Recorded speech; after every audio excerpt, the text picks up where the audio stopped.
আসসালামু আলাইকুম রহমতুল্লাহি অবরকাতুহ। সম্মানিত দর্শক, বাংলাদেশের যে দিল্লি কেন্দ্রিক রাজনীতি এটি এখন তুঙ্গে। কে কিভাবে দিল্লির স্টার হবে, দিল্লির বন্ধু হবে এবং ভারতীয় কূটনীতিবিদদের সঙ্গে কার কত সম্পর্ক রয়েছে এটি এখনো পর্যন্ত প্রকাশ্যে আসেনি, কিন্তু গোপনে গোপনে বড় বড় রাজনৈতিক দলের যারা নেতৃবৃন্দ রয়েছেন তারা নমিনেশনের জন্য, ভবিষ্যতের মন্ত্রী এমপি হওয়ার জন্য, রাজনীতিতে টিকে থাকার জন্য দিল্লির যে লবি, এই লবিটির পেছনে পাগলের মতো ঘুরছে। তাদের এই ঘোরাঘুরির কারণে যারা দলের নেতৃবৃন্দ রয়েছেন, সমর্থক রয়েছেন বিএনপি এবং জামাতের, আমজনতা, সাধারণ মানুষ, যারা মূলত ভারত বিরোধী একটা সেন্টিমেন্ট ধারণ করেন, তো সেই মানুষগুলো এখন রীতিমতো বিরক্ত, ত্যক্ত, অনেকে রীতিমতো বিদ্রোহ করেছে। আপনারা ইতিমধ্যে লক্ষ্য করেছেন যে জামাতের সঙ্গে দিল্লির একটা সম্পর্ক আছে বা হতে পারে, এরকম একটা সন্দেহ, জাস্ট একটা সন্দেহ, কোনো তথ্য নেই, প্রমাণ নেই।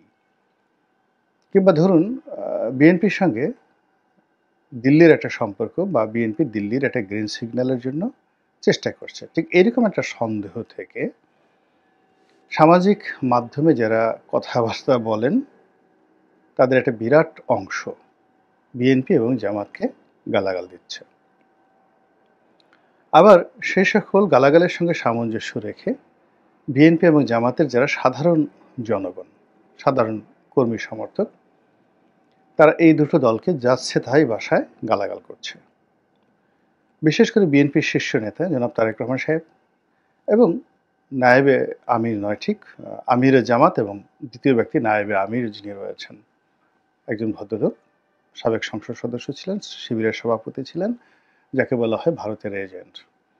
এই মোট তিনজন মানুষকে, আরও একজন মানুষ আছেন আমির খুসরো মাহমুদ চৌধুরী এবং জনাব টুকু, ইকবাল মাহমুদ টুকু, তো তাদেরকে টার্গেট করে, অর্থাৎ বিএনপির তিনজন এবং জামাতের এই দুইজন, তাদেরকে টার্গেট করে বিএনপির নেতাকর্মীরা, জামাতের নেতাকর্মীরা এবং তাদের কর্মী সমর্থক এবং একই সঙ্গে যারা সামাজিক মাধ্যমে বা মিডিয়া জগতে, মূলধারার গণমাধ্যমে, টকশোতে বিএনপি এবং জামাতকে দীর্ঘদিন ধরে সাপোর্ট দিয়ে আসছিলেন এবং তাদের আজকের এই অবস্থায়, অর্থাৎ আজকে হাসিনা পরবর্তী সময়ে জামাত যে স্বপ্ন দেখছে ক্ষমতায়, বিএনপির স্বপ্ন দেখছেন, এই স্বপ্নর বাস্তবায়নে যারা বিভিন্ন সময়তে কাজ করেছেন তারা তো একেবারে তেলে বেগুনে, রেগে মেগে, যা মুখে আসে সেইভাবে গালাগাল করছে এবং তাদের সেই গালাগালের বিরুদ্ধে বিএনপি এবং জামাত, এই দুটো দলই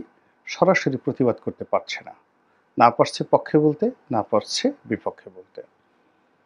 প্রায় প্রতিদিনই বিএনপির সঙ্গে আওয়ামী লীগের কার কি আত্মীয়তা, আওয়ামী লীগের যারা বড় বড় লোক, যেমন ধরুন এস আলম কিংবা সালমান এফ রহমান কিংবা ধরুন বসুন্ধরা, এই ওনাদের সঙ্গে বিএনপি এবং জামাতের কাদের আগে কেমন সম্পর্ক ছিল আর ইদানিংকালে কেমন সম্পর্ক হয়েছে, এই বিষয়গুলো নিয়ে তুমুল আলোচনা চলছে এবং সেই আলোচনার মধ্যে আমরা ভুলেই গেছি যে গত কয়েক মাসে এই ইউনূস সরকার ক্ষমতা আসার পরে নতুন করে কয় লাখ রোহিঙ্গা বাংলাদেশে ঢুকলো। আমেরিকা কি চাচ্ছে, ভারত আসলে এখানে পার্বত্য অঞ্চলে কি খেলাধুলা করছে, কিংবা এখানে ভারত কিভাবে আওয়ামী লীগকে পেট্রন করার চেষ্টা করছে, এই জিনিসগুলো নিয়ে আমরা আলোচনা করতে ভুলে যাচ্ছি। কিংবা এই মুহূর্তে বিএনপি এবং আওয়ামী লীগের মধ্যে যে চিরাচরিত দ্বন্দ্ব সংঘাত, সেটার পরিবর্তে জামাত এবং বিএনপির সঙ্গে যে দ্বন্দ্ব এবং সংঘাত শুরু হয়েছে, কিংবা হেফাজতের সঙ্গে জামাতের যে দ্বন্দ্ব সংঘাত শুরু হয়েছে, চরমোনাইয়ের সঙ্গে জামাতের যে দ্বন্দ্ব সংঘাত শুরু হয়েছে, এমনকি ডক্টর মোহাম্মদ ইউনূসের যে দ্বন্দ্ব সংঘাত শুরু হয়েছে, এইটা জনগণ এতটা এনজয় করছে এবং রাজনীতিবিদদেরকে দায়ী করছে, আর এই ফাঁকে সরকার যে কাজগুলো করতে চাচ্ছে, সরকারের যে মাস্টার প্ল্যানগুলো, বা সরকারকে যারা ক্ষমতায় বসিয়েছে বা পেছন থেকে যারা সরকারকে পেট্রন করছে, সেটা দিল্লি হতে পারে, আমেরিকা হতে পারে, চীন হতে পারে, তারা সেই জায়গাতে একেবারে শো শো শো করে বুলেট ট্রেনের গতিতে এগিয়ে যাচ্ছে। তো এই যে একটা অবস্থা, সে অবস্থাতে ৩ ধরনের সমস্যা। সে সমস্যা হলো যে আমাদের এই রাজনৈতিক অঙ্গনে আমরা যা শুনছি, যা দেখছি, সেটি বাস্তব নয়। এর পেছনে আরও খেলাধুলা আছে। ফলে আমরা এক ধরনের ধোঁয়াশার মধ্যে পড়েছি সাধারণ আমজনতা। রাজনৈতিক দলগুলোর মধ্যে একটা ব্রিজ থাকে। একটা হলো বাইরে রাজপথের আন্দোলন থাকে, আর ভিতরে একটা সমঝোতা থাকে। এখন দুটোই বন্ধ। বাইরে এরকম কোনো প্রকাশ্য শত্রুতা, প্রকাশ্য বন্ধুত্ব নেই। একেবারে ছেলে খেলামূলক কতগুলো বৈঠক। ছোট, ছোট রাজনৈতিক দলের সঙ্গে বিএনপি বৈঠক করছে। জামাতের আমির সাহেব চরমোনাইয়ের আমির সাহেবের সঙ্গে দেখা করতে গেছেন। এরকম যে বিষয়গুলো, এগুলো একেবারে যাকে বলা হয়, আপনার খুব মাথা ব্যথা হয়েছে, একটু নিক্স বা ভিক্স আপনি মেখে দিলেন কপালে। ঠিক এইরকম রাজনৈতিক কর্মকাণ্ড কিন্তু সত্যিকার অর্থে জনগণকে সম্পৃক্ত করে যে রাজনৈতিক কর্মকাণ্ড, সেটা গত ৭ মাসে কোনো রাজনৈতিক দল করতে পারেনি। এর মধ্যে বেশ কয়েকবার আবেগ তাড়িত হয়ে কিছু কাজ হয়েছে। যেমন ধরুন, ভারত যখন সার্জিক্যাল স্ট্রাইক করতে চাইবে, তখন রাজনৈতিক ঐক্যমত তৈরি করার জন্য ইউনূস সাহেব ডাকছেন। সবাই সেখানে হুড়মুড় করে গেছেন। আবার এই যে March for Gaza, March for Palestine, এটাকে কেন্দ্র করে এখন একটা সমাবেশ, একের পর এক সমাবেশ হচ্ছে। এটা আবেগ তাড়িত, আবেগ কেন্দ্রিক, কিন্তু এর সঙ্গে কোনো রাজনীতি জড়িত নেই। এটার দ্বারা কোনো রাজনৈতিক দল সুফল তো পাবেই না, বরং রাজনৈতিক দলগুলো একটা বিপদ শুরু হয়ে যাবে যে এই যে মার্চ ফর প্যালেস্টাইন, তারা একটা সাধারণ অনুষ্ঠানে যদি ১০ লাখ লোক তারা আনতে পারে, তাহলে বিএনপি বা জামাত তাদের রাজনৈতিক কর্মকাণ্ডে যদি ৫০,০০০ লোক জড়ো করতে না পারে, সংগত কারণে বলবে না, তোমাদের দ্বারা হবে না। তো এইভাবে রাজনৈতিক অঙ্গনে একের পর এক জটিলতা শুরু হয়েছে। আর সেই জটিলতার সুযোগটা নিচ্ছে আওয়ামী লীগ। আওয়ামী লীগের এই মুহূর্তে একমাত্র বন্ধু ভারত। ২ নম্বর হলো তাদের বন্ধু রয়েছে তাদের টাকা। তাদের টাকা আছে আর তাদের ভারত আছে। ফলে এই যে একটা ক্রিটিক্যাল মোমেন্ট চলছে বাংলাদেশের রাজনীতিতে, এই সময়টিতে পুরো পরিস্থিতিকে জটিল থেকে জটিলতর করার জন্য এবং এখানে একটা গেম খেলার জন্য আওয়ামী লীগ ভারতকে ব্যবহার করবে এবং তাদের অর্থকে ব্যবহার করবে। যেহেতু এই মুহূর্তে রাজনৈতিক দলগুলোর মধ্যে একটা বিশ্বাস চলে এসছে, বড় বড় রাজনৈতিক দলগুলো, যে আগামীতে ক্ষমতায় যেতে হলে ভারতের সহযোগিতা দরকার, আমেরিকার সহযোগিতা দরকার। তো আমেরিকার সহযোগিতার জন্য, ভারতের সহযোগিতার জন্য রাষ্ট্রীয় পর্যায়ে যে কথাবার্তাগুলো হচ্ছে, মন্ত্রী, এমপি, সেনাপ্রধান, তারপরে মিলিটারি ব্যুরোক্রেসি, সিভিল ব্যুরোক্রেসি, এটার পরিপূর্ণ সুফলতা পাচ্ছে বা সফলতা পাচ্ছে বর্তমান ডক্টর মোহাম্মদ ইউনূসের সরকার। এখানে রাজনৈতিক দলগুলোর কোনো রকম যোগাযোগ নেই। এবং এখানে তারা এসে সরাসরি ইউনূস সাহেবের সাথে যোগাযোগ করছে এবং ইউনূস সাহেবের কাছে বলছে যে ঠিক আছে, আপনাকে করিডোর দিতে হবে, আপনাকে এটা করতে হবে, এটা করা যাবে না, ইত্যাদি ইত্যাদি। এবং সেখানে রাষ্ট্রে সরকার টু সরকার যে বেনিফিট, এটা রাজনৈতিক দলগুলো পাচ্ছেন, এর পুরোটাই ডক্টর মোহাম্মদ ইউনূস। আর ডক্টর মোহাম্মদ ইউনূস যেটা পাচ্ছেন, এটা অটোমেটিক এনসিপির ভূগোলে চলে যাচ্ছে।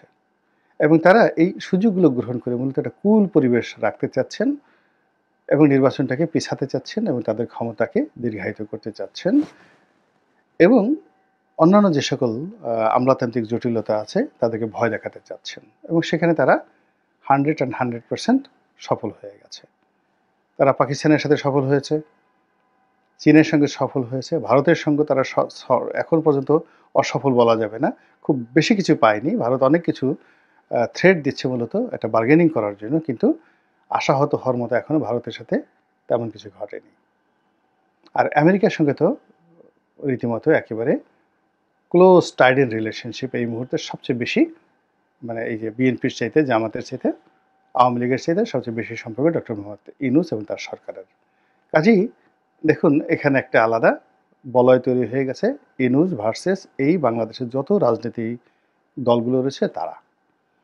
আরেকটা বলয় তৈরি হয়ে গেছে ডক্টর মোহাম্মদ ইউনূস ভার্সাস আওয়ামী লীগ এবং আওয়ামী লীগ ভার্সাস বাংলাদেশের অন্যান্য রাজনৈতিক দল। এখন আওয়ামী লীগ সরাসরি ডক্টর মোহাম্মদ ইউনূসের সঙ্গে এই মুহূর্তে কোনো কন্ট্রাডিকশনে ফাইটিংয়ে যাবে না।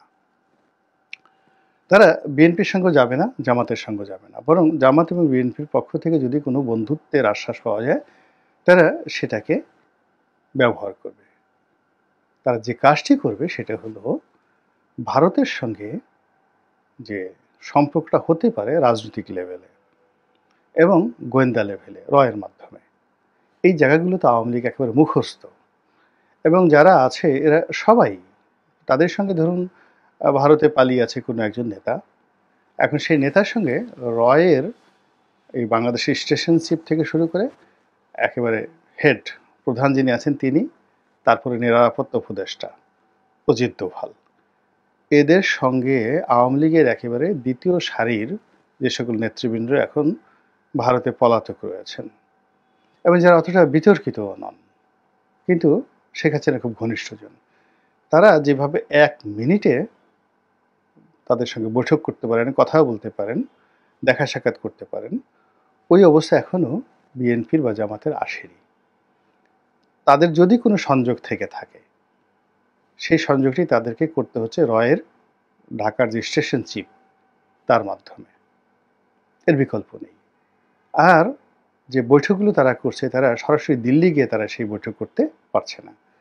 যদি স্টেশন চিফের ঊর্ধ্বে কোনো লোকের সাথে তাদের সম্পর্ক করতে হয়, কথা বলতে হয়, তাদেরকে তৃতীয় কোনো দেশে গিয়ে, সেটা লন্ডনে হোক, আমেরিকাতে হোক, মালয়েশিয়াতে হোক, সিঙ্গাপুর হোক, সেখানে গিয়ে তাদের সেই বক্তব্যগুলো দিতে হচ্ছে, কথাবার্তা বলতে হচ্ছে এবং তারা এখনও পর্যন্ত ওখানকার যে রাজনৈতিক নেতৃবৃন্দ রয়েছেন সেটা অমিত শাহ বলেন কিংবা নরেন্দ্র মোদী সাহেব বলেন অথবা আরও 1 ডজন বিজেপির নেতা, তাদের কারোর সঙ্গেই ইভেন পশ্চিমবঙ্গে যারা আছেন, শুভেন্দু আছেন, বন্য যারা আছেন, তাদের কারোর সঙ্গে রাজনৈতিক লেভেলে সম্পর্ক করা তো দূরের কথা, টেলিফোনে হাই হ্যালো করার মতো অবস্থা তৈরি হয়নি।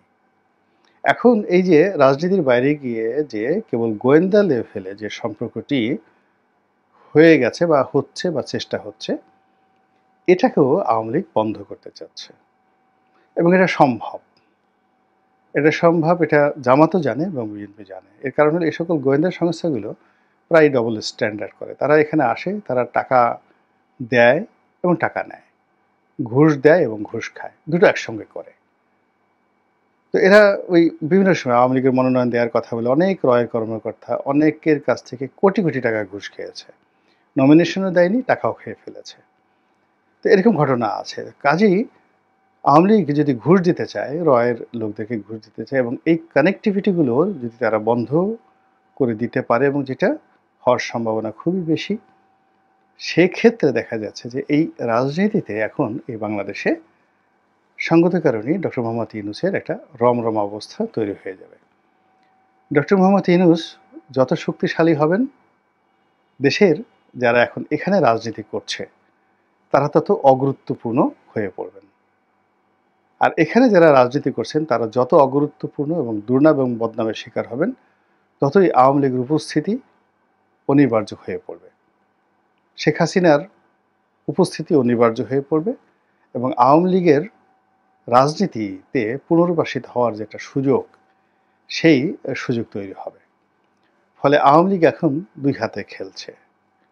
আমেরিকাতে তারা সর্বোচ্চ বিনিয়োগ করছে বিভিন্ন অ্যাঙ্গেলে বিএনপি এবং জামাতকে, সেই তাদের যে সোশ্যাল কানেক্টিভিটি, তাদের যে পলিটিক্যাল কানেক্টিভিটি, তাদের যে স্টেট টু স্টেট কানেক্টিভিটি, এই জায়গাগুলো বন্ধ করে দেওয়ার জন্য।